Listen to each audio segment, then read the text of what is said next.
नमस्कार दोस्तों, स्वागत है आपका हिंदी नॉलेज शो में। तो दोस्तों, भारत एक ऐसी डील करने जा रहा है जिसे देखकर दुनिया कह रही है कि ये one of the most smart deal है।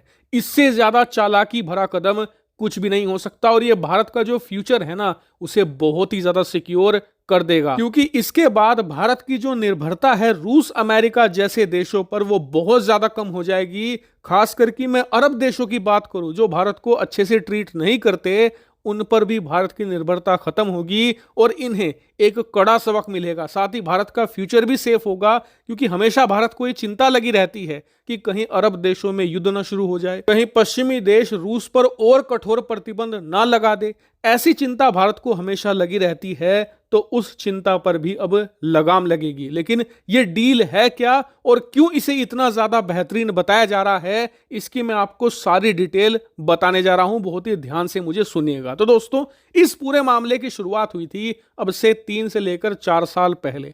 उस समय भारत साउथ अमेरिका के एक देश गुयाना के पास गया था। गुयाना स्क्रीन पर आप देख सकते हैं, यह है इसकी लोकेशन और यह बहुत ही अलग देश है खास करके भारत के लिए। वो कैसे? दरअसल इस देश की जो टोटल पॉपुलेशन है उसमें से 40% भारतीय मूल के हैं। यहां तक कि जो यहाँ के राष्ट्रपति और प्रधानमंत्री हैं वो भी भारतीय मूल के व्यक्ति हैं। इसी वजह से भारत और गुयाना के जो कल्चरल टाइज हैं वो हद से ज्यादा स्ट्रॉन्ग माने जाते हैं। लेकिन भारत गुयाना के पास क्यों गया था? दरअसल गुयाना में पिछले 1 दशक के अंदर बहुत ही सारे कच्चे तेल के सोर्स मिले हैं और बताया जाता है कि आने वाले समय में गुयाना की जो ऑफ शोर है, मतलब कि जो समुद्री इलाके हैं, वहां पर और ज्यादा कच्चे तेल के भंडार मिलने की पूरी उम्मीद भी है। यानी कि गुयाना एक बहुत ही ज्यादा ऑयल रिच कंट्री है और भारत ये चाहता है कि गुयाना का ये तेल भारत को मिले और इसको लेकर हम गुयाना के साथ पिछले 3 साल से लगातार बातचीत भी कर रहे हैं, खास करके कोरोना काल के बाद। लेकिन दोनों देशों के बीच में तेल को लेकर कोई भी डील नहीं हो पा रही थी। यहां तक कि आप जानकर हैरान होंगे कि अभी अप्रैल के महीने में भी जो गुयाना के राष्ट्रपति हैं और उप प्रधानमंत्री हैं वो भारत के दौरे पर भी आए थे। भारत के विदेश मंत्री भी गुयाना के दौरे पर गए थे। लेकिन तब भी जो ये पूरी ऑयल डील थी ये बुरी तरीके से कोलैप्स कर गई थी, फेल हो गई थी। क्यों? क्योंकि भारत चाहता था कि गुयाना हमें डिस्काउंट दे, लेकिन गुयाना हमें डिस्काउंट देने को तैयार नहीं था। वो कह रहा था कि जी जो रेगुलर प्राइस है हम उसी पर आपको तेल देंगे। हालांकि एक अंदर की बात यह भी निकलकर सामने आई कि गुयाना भारत को एक खास कारण की वजह से डिस्काउंट देने को तैयार नहीं था कच्चे तेल पर। क्या था वो कारण? दरअसल भारत गुयाना से जो तेल की ये डील करना चाह रहा था ये सिर्फ 2 सालों के लिए थी। यानी कि आने वाले 2 सालों में ही हम गुयाना से तेल खरीदते, उसके बाद हम तेल खरीदना बंद कर देते। और गुयाना इसको लेकर खुश नहीं था, इसीलिए उन्होंने भारत की डील रिजेक्ट कर दी। और मैं आपको बता दूं कि गुयाना बिल्कुल सही था, यहाँ पर भारत ही गलत था। समझाता हूं क्यों। दरअसल मान लीजिए आप किसी दुकानदार से सामान खरीदने जाते हो, उससे आप बहुत ही कम संख्या में, मान लीजिए 2-3 हजार रुपए का सामान खरीदते हो, क्या वो आपको उस पर डिस्काउंट देगा? हाई चांस है कि डिस्काउंट नहीं देगा। लेकिन उसी दुकानदार से आप ज्यादा सामान खरीदो, मान लीजिए 50-60 हजार रुपए का, तो पूरे चांस है कि आपको कुछ ना कुछ डिस्काउंट तो वो दे ही देगा। यहीं पर गुयाना ये कहना चाहता था कि जी देखिए, अगर आप सिर्फ 2 सालों के लिए डील करना चाहते हैं तो हम आपकी मदद नहीं कर पाएंगे, हम आपको तेल नहीं दे पाएंगे। और यहीं पर भारत को करारा झटका लगा। हालांकि भारत ने अपनी गलती से सीख ली और अब भारत एक बड़ी और नई डील लेकर जा रहा है गुयाना के पास।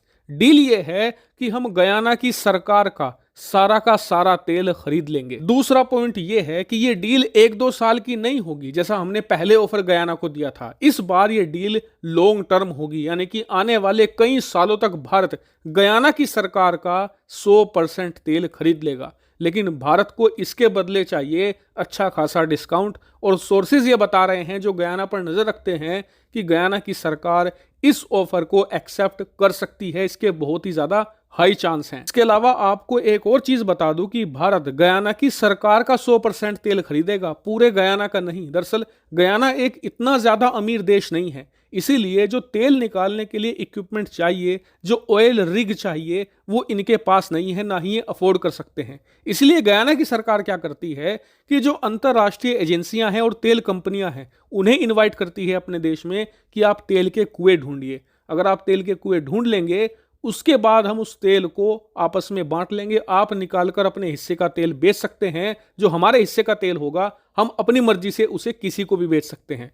इस मॉडल पर काम करती है गयाना की सरकार, और इसीलिए जो गयाना की सरकार के हिस्से का तेल होगा भारत 100% उसे खरीदेगा। वहीं बात करें कि इस डील से भारत को फायदे क्या होंगे, तो हद से ज्यादा बड़े फायदे होंगे। आप जो पैसे का हमें बेनिफिट होगा उसे तो एक तरफ रख दीजिए, सबसे बड़ा बेनिफिट ये होगा कि भारत अपने जो तेल के सोर्सेज हैं उन्हें डाइवर्सिफाई कर रहा है। मतलब कि पहले हम सारा का सारा तेल सऊदी अरब और इराक से खरीदते थे, लेकिन अब हम रूस से खरीदते हैं, सऊदी से खरीदते हैं, थोड़ा सा तेल इराक ईरान से खरीदते हैं, अफ्रीका के देशों से भी खरीदते हैं, और अब गयाना से भी खरीदेंगे। इस डाइवर्सिफिकेशन का फायदा यह है कि मान लीजिए कल को सऊदी और ईरान के बीच में युद्ध छिड़ जाता है, उससे होगा ये कि पूरे अरब वर्ल्ड से तेल आना बंद हो जाएगा, दुनिया भर की अर्थव्यवस्थाएं ठप होना शुरू होगी, क्योंकि पूरी दुनिया इस समय तेल पर ही चलती है। तेल की मदद से ही आपका जो खाना है खेतों से घरों तक पहुंचता है, दूध पहुंचता है, रोजमर्रा का सामान ट्रांसपोर्टेशन के जरिए एक जगह से दूसरी जगह पहुंचाया जाता है। पूरी इकोनॉमिक एक्टिविटी ट्रांसपोर्ट पर ही टिकी हुई है, और ट्रांसपोर्ट किस पर चलता है? तेल पर।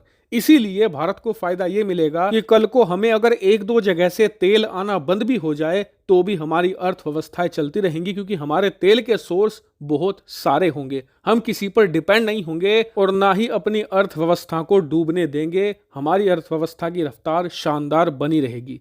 इसीलिए यह डील इतनी ज्यादा स्मार्ट दुनिया भर में मानी जा रही है। हालांकि इस डील से जुड़ी हुई अपडेट मैं आपको लगातार देता रहूंगा। फिलहाल इस वीडियो में इतना ही। Thank you very much for watching video.